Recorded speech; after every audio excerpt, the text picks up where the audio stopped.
The Dark Night of the Soul by St. John of the Cross, Book 2, Chapter 10, explains this purgation fully by a comparison.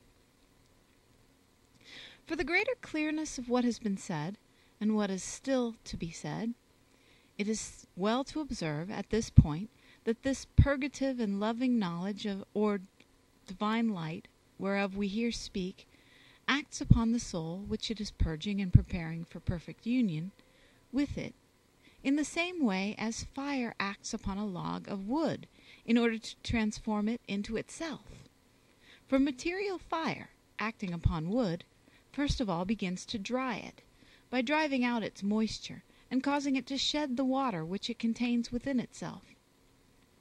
Then it begins to make it black, dark, and unsightly, and even to give forth a bad odor. And as it dries it little by little, it brings out and drives away all the dark and unsightly accidents which are contrary to the nature of fire. And finally it begins to kindle it externally and give it heat, and at last transforms it into itself and makes it as beautiful as fire. In this respect the wood has neither passivity nor activity of its own, save for its weight, which is greater, and its substance, which is denser, than that of fire, for it has in itself the properties and activities of fire. Thus it is dry, and it dries. It is hot, and heats. It is bright, and gives brightness, and it is much less heavy than before. All these properties and effects are caused in it by the fire. In this same way we have to philosophize with respect to this divine fire of contemplative love, which before it unites and transforms the soul in itself, first purges it of all its contrary accidents. It drives out its unsightliness, and makes it black and dark, so that it seems worse than before, and more unsightly and abominable than it was wont to be. For this divine purgation is removing all the evil and vicious humors which the soul has never perceived, because they have been so deeply rooted and grounded in it. It has never realized, in fact, that it has had so much evil within itself.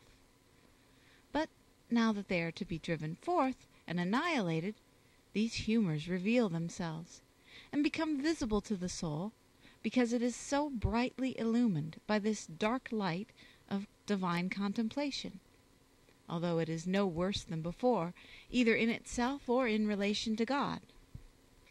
And as it sees in itself that which it saw not before, it is clear to it that not only is it unfit to be seen by God, but deserves his abhorrence, and that he does indeed abhor it.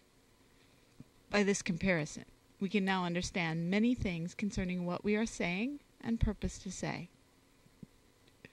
First, we can understand how the very light and loving wisdom, which are to be united with the soul and to transform it, are the same that at the beginning purge and prepare it, even as the very fire which transforms the log of wood into itself and makes it part of itself, is that which at the first was preparing it for that same purpose.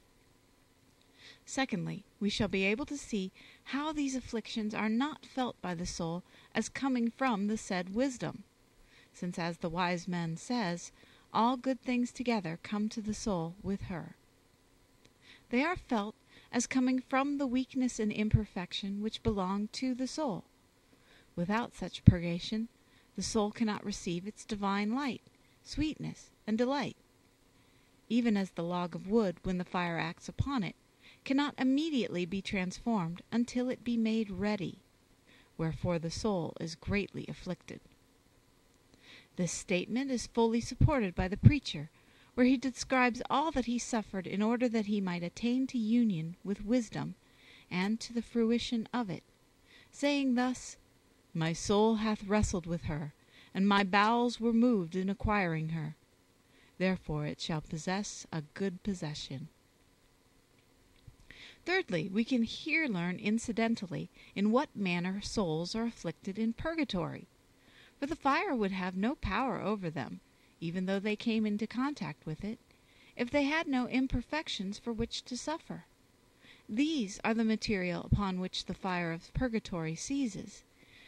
When that material is consumed, there is nothing else that can burn. So here, when the imperfections are consumed, the affliction of the soul ceases, and its fruition remains. The fourth thing that we shall learn here is the manner wherein the soul, as it becomes purged and purified by means of this fire of love, becomes ever more enkindled in love, just as the wood grows hotter in proportion as it becomes the better prepared by the fire. This enkindling of love, however, is not always felt by the soul, but only at times when contemplation assails it less vehemently, for then it has occasion to see and even to enjoy the work which is being wrought in it, and which is then revealed to it. For it seems that the worker takes his hand from the work and draws the iron out of the furnace, in order that something of the work which is being done may be seen. And then there is occasion for the soul to observe in itself the good which it saw not while the work was going on. In the same way, when the flame ceases to attack the wood, it is possible to see how much of it has been enkindled.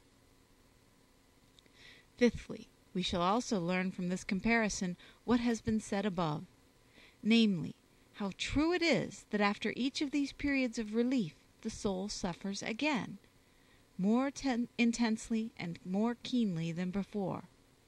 For after that revelation just referred to has been made, and after the more outward imperfections of the soul have been purified, the fire of love once again attacks that which has yet to be consumed and purified more inwardly. The suffering of the soul now becomes more intimate, subtle, and spiritual, in proportion as the fire refines away the finer, more intimate, and more spiritual imperfections, and those which are most deeply rooted in its inmost parts. And it is here, just as with the wood, upon which the fire, when it begins to penetrate it more deeply, acts with more force and vehemence in preparing its most inward part to possess it. Sixthly, we shall likewise learn here the reason why it seems to the soul that all its good is over, and that it is full of evil, since nothing comes to it at this time but bitterness. It is like the burning wood, which is touched by no air, nor by anything else than by consuming fire. But when there occur other periods of relief like the first, the rejoicing of the soul will be more interior, because the purification has been more interior also. Seventh, we shall learn that, although the soul has the most ample joy at these periods, so much so that, as we said, it sometimes thinks that its trials can never return again, although it is certain that they will return quickly, it cannot fail to realize, if it is aware, and at times it is made aware, of a root of imperfection which remains, that its joy is incomplete, because a new assault seems to be threatening it. When this is so, the trial returns quickly. Finally, that which still remains to be purged and enlightened most inwardly cannot well be concealed from the soul in view of its experience of its former purification. Even as also in the wood, it is the most inward part which remains longest unkindled. And the difference between it and that which has already been purged is clearly perceptible. And when this purification once more assails it most inwardly, it is no wonder if it seems to the soul once again that all its good is gone, and that it never expects to experience it again. For now that it has been plunged into these most inward sufferings, all good coming from without is over. Keeping this comparison, then, before our eyes, together with what has already been said upon the first line of the first stanza concerning this dark night and its terrible properties, it will be well to leave these sad experiences of the soul, and to begin to speak of the fruit of its tears and their blessed properties, whereof the soul begins to sing from this second line, kindled in love with yearnings. End of chapter 10.